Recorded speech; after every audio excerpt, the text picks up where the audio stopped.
नमस्कार दोस्तों, history with facts पर आपका स्वागत है, जहां हम इतिहास को आसान और मजेदार तरीके से समझते हैं।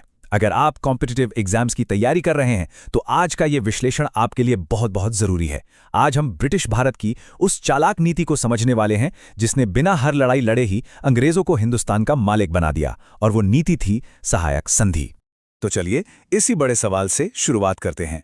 कभी सोचा है कि एक बाहर से आई हुई ताकत इतने बड़े और अलग अलग रियासतों वाले देश पर आखिर हावी कैसे हो गई?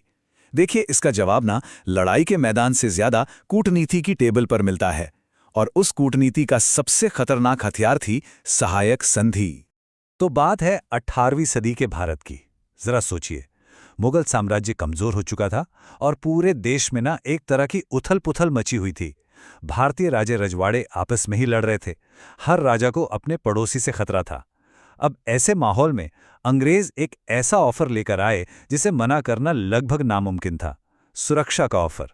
वैसे ये आइडिया शुरू तो फ्रांसीसियों ने किया था, लेकिन अंग्रेजों ने इसे एक कला का रूप दे दिया। और ये बात बड़ी दिलचस्प है कि ये रणनीति अंग्रेजों की अपनी नहीं थी। फ्रांसीसी गवर्नर डुप्ले ने हैदराबाद के निज़ाम के साथ इसका पहला इस्तेमाल किया था, लेकिन लॉर्ड वेलेस्ली वो शख्स था जिसने इस आइडिया को उठाया और इसे एक सिस्टमैटिक साम्राज्य बनाने वाले हथियार में बदल दिया। एक ऐसा हथियार जो भारत में ब्रिटिश राज की नींव रखने वाला था। तो ये जो सुरक्षा का सौदा था, आखिर इसमें था क्या? देखिए, हर बड़े सौदे की तरह इसमें भी कुछ शर्तें होती हैं जो छोटे छोटे अक्षरों में लिखी होती हैं। तो चलिए देखते हैं कि भारतीय राजाओं को असल में किन शर्तों पर हां बोलना पड़ रहा था। जरा इस लिस्ट को देखिए, कितनी लंबी है। मतलब एक भारतीय राजा को अपनी सेना, अपनी विदेश नीति, अपनी आज़ादी सब कुछ छोड़ना पड़ रहा था। वो अपनी ही हिफाजत के लिए पूरी तरह से अंग्रेजों पर निर्भर हो गए। उन्हें अपने ही राज्य में एक विदेशी सेना रखनी पड़ती थी, और मजे की बात, उसका खर्चा भी खुद ही उठाना पड़ता था। एक तरह से ये अपनी ही आज़ादी की कीमत चुकाने जैसा था। और इतनी सारी कुर्बानियों के बदले में अंग्रेजों के वादे बड़े सीधे साधे थे। पहला, बाहरी और अंदरूनी हर तरह के दुश्मन से पूरी सुरक्षा। और दूसरा, एक वादा कि वो राज्य के अंदरूनी मामलों में कोई दखलंदाजी नहीं करेंगे। लेकिन ये जो दूसरा वादा था ना, ये अक्सर तोड़ा जाता था, क्योंकि दरबार में जो ब्रिटिश रेजिडेंट बैठा होता था, वो एक तरह से ब्रिटिश जासूस और कंट्रोलर दोनों का काम करता था, जिसकी सलाह को कोई राजा नजरअंदाज नहीं कर सकता था। और अब आता है इस संधि का सबसे खतरनाक पेंच, वो शर्त जिसने इसे लोहे का पिंजरा बना दिया। सेना के रखरखाव का जो पैसा यानी सब्सिडी थी, वो जानबूझकर इतनी ज्यादा रखी जाती थी कि ज्यादातर राज्यों के लिए उसे चुकाना नामुमकिन सा हो जाता था। और जैसे ही कोई राजा पैसे देने से चूकता, बस अंग्रेजों को कानूनी तौर पर उसके राज्य का एक हिस्सा हड़पने का मौका मिल जाता था। ये एक ऐसा जाल था जिससे निकलना लगभग नामुमकिन था। ये समझना बहुत जरूरी है कि ये सब कुछ एक झटके में नहीं हुआ। ये एक बहुत धीमी, सोची समझी प्रक्रिया थी। अंग्रेजों ने धीरे धीरे एक एक कदम करके भारतीय राज्यों पर अपना कंट्रोल बढ़ाया। चलिए देखते हैं कि ये प्रक्रिया असल में काम कैसे करती थी। ये 4 चरण बहुत साफ साफ दिखाते हैं कि कैसे एक मामूली सैन्य मदद का समझौता धीरे धीरे जमीन के स्थायी नुकसान में बदल जाता था। आप देख सकते हैं, पहले स्टेज में अंग्रेज बस मदद करते हैं, दूसरे में वो पार्टनर बनते हैं, तीसरे तक आते आते वो पैसे मांगने लगते हैं, और चौथे और आखिरी स्टेज में पैसे न दे पाने पर सीधे जमीन पर कब्जा कर लेते हैं। ये एक धीमे जहर की तरह था जो धीरे धीरे राज्य की आज़ादी को खत्म कर देता था। तो इस पूरी नीति का आखिर नतीजा क्या निकला? कौन फायदे में रहा और किसे नुकसान हुआ? चलिए अब इस संधि के असर को देखते हैं और समझते हैं कि इसने भारत के नक्शे को हमेशा के लिए कैसे बदल दिया। हैदराबाद के निज़ाम वो पहले शासक थे जिन्होंने 1798 में इस संधि पर दस्तखत किए, और जैसा कि आप इस टाइमलाइन में देख सकते हैं, उनके बाद तो जैसे एक लहर सी आ गई।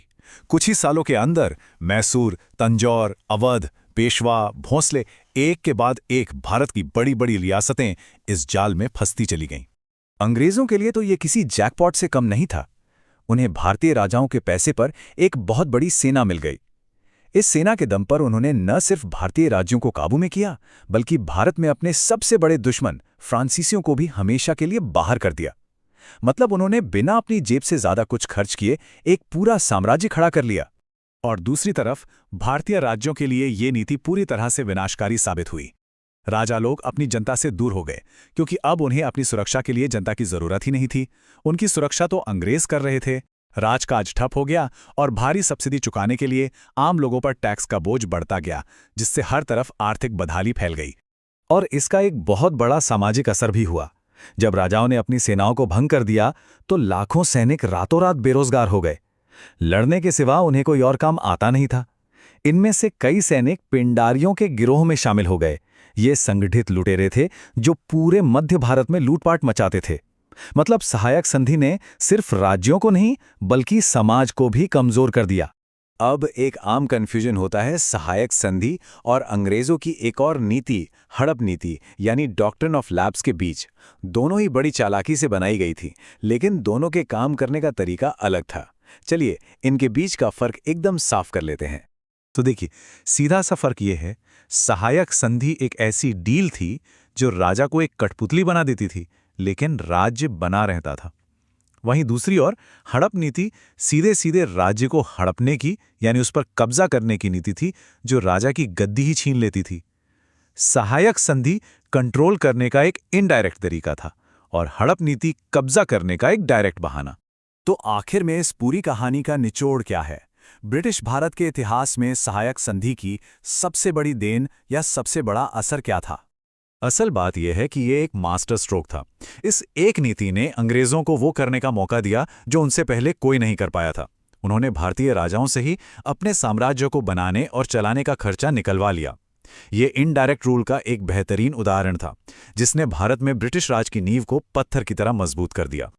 और हम आपको इसी सवाल के साथ छोड़कर जाते हैं कि क्या सहायक संधि वाकई भारतीय राजाओं को बचाने की एक ईमानदार कोशिश थी, या यह शुरू से ही भारत को गुलाम बनाने के लिए बिछाया गया एक सोचा समझा जाल था? इसका जवाब इतिहास को देखने के आपके नजरिए में छुपा है। दोस्तों, अगर आपको ये जानकारी उपयोगी लगी हो तो अभी इस वीडियो को लाइक कीजिए, पसंद हो अपने दोस्तों के साथ शेयर कीजिए और सबसे जरूरी हिस्ट्री विद फैक्ट्स को सब्सक्राइब करके बेल आइकन दबा दीजिए ताकि इतिहास की हर जरूरी जानकारी सबसे पहले आप तक पहुंचे।